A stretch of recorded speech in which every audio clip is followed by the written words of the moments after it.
Hey, how's it going, guys? This is Pro Image Raw, and if you're thinking about starting photography, stick around. I'm here to guide you through it. Let's get the show on the road.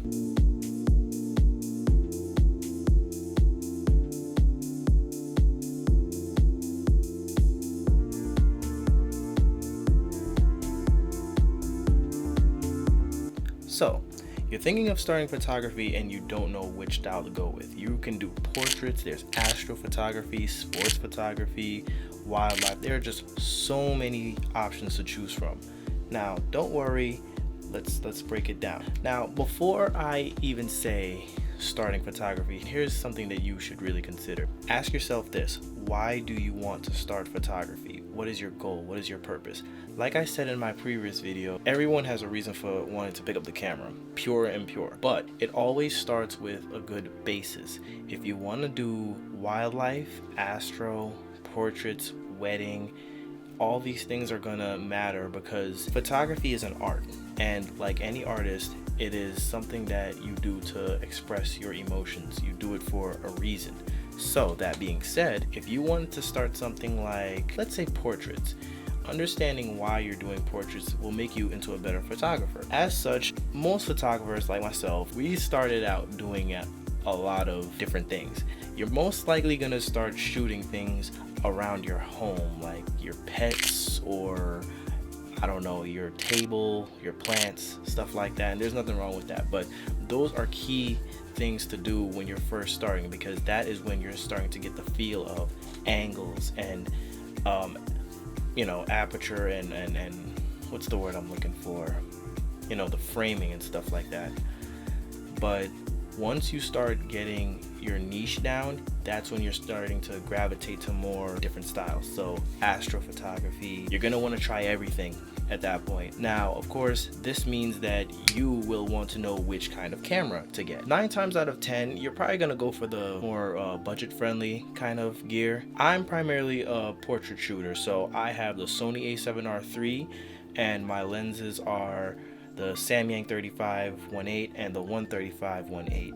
I have used the Sigma lenses 85-1.4. I've changed so many lenses in the past, guys, it's not even funny, but most of my lenses, my primary lenses, always have that 1.8-1.4 aperture because I'm always shooting portraits and I like that subject separation and blurry background. You can get the same sort of thing with a telescope lens, but that's a different topic for a different day. But let's start with the basic of basics. If I can recommend any camera to anyone, let's say Sony. Even Sony agrees the a6100 is their go-to for people who are just casual shooters, travel. It has a nice flip-up screen, 24 megapixels. It's not too, it's a good price point. Now, if you want to take it a step further and go to the a6600, you can do that as well. It's a little bit more pricey, but if you're just starting out for Sony, I would definitely recommend the 6100. I would say the 6000, but it's been discontinued in favor of the 6100. Now, if you're shooting Canon, what I started out with was the T6 Rebel, and it was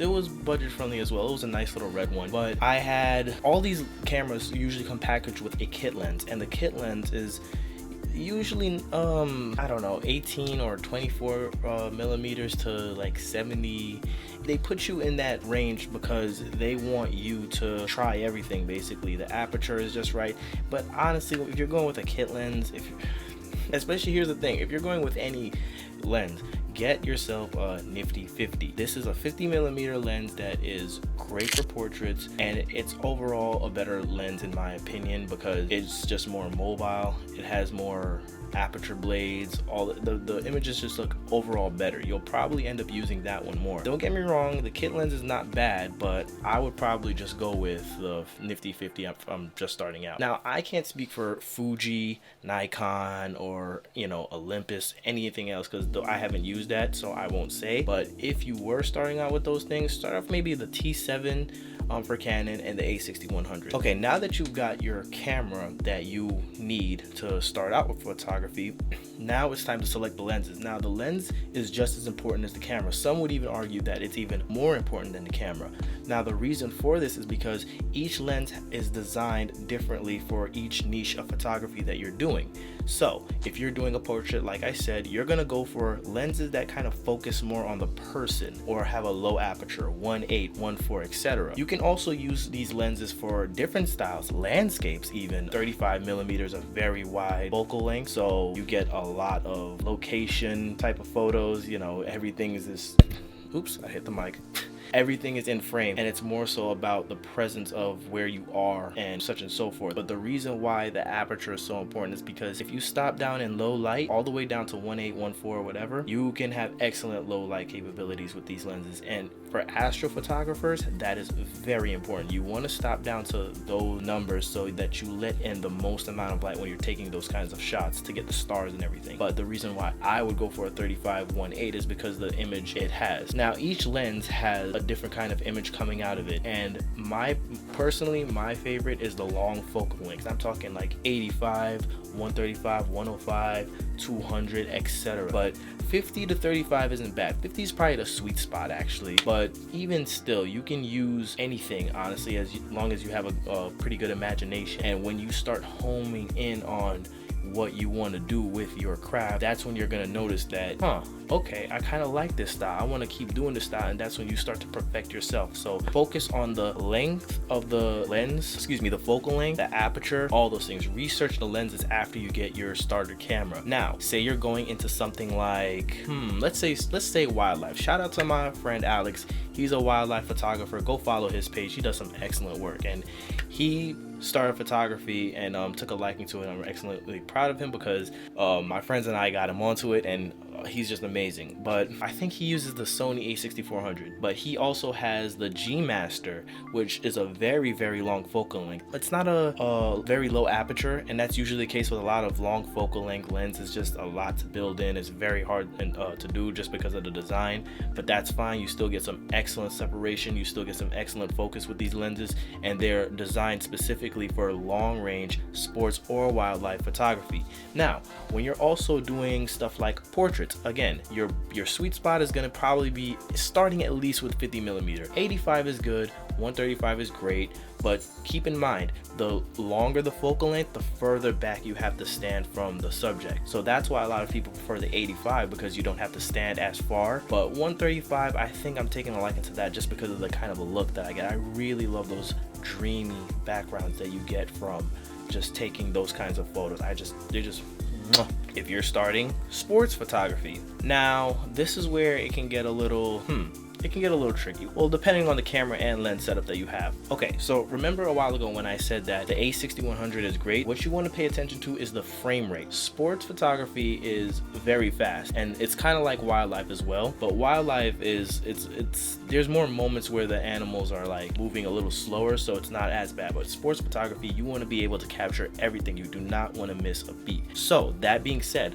what you want to do if you're doing sports photography is get a camera that has a high burst rate, which means it fires like a machine gun. So that way you're not missing anything. All the action is happening. You're capturing it every single time with your lens. What you want to do is get a very long focal length. I'm talking at least 135, because depending on how far away you are, it can be a little bit difficult. Recently, I visited Alex's competition and I was shooting with the 85 millimeter. Now, it was a little bit tight of a space, but that was only because I was as close as I am to this camera to him with the 85 mil, where I should have been a little further back and it would have gotten more in the footage, but that's okay. But generally, you're going to be in the bleachers and you want to get something like a telescope that'll just home in on whatever the subject's doing, kicking the ball, shooting it, I don't know, in Alex's case, fighting and throwing people to the ground, racing, whatever the case may be. That's the kind of setup. Remember, these things are like, well, Lego pieces, like robots. You can't have one without the other. You can't pay more attention to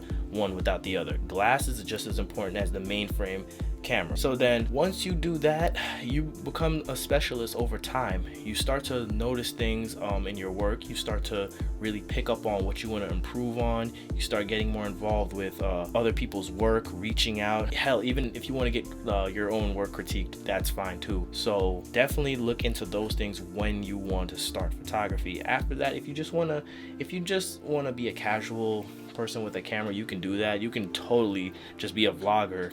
I mean, like I said, the 6100 is geared towards people who just want casual travel or just something to say that they have. When you're looking out for these things, just consider that. After all that is said and done, what should you do now?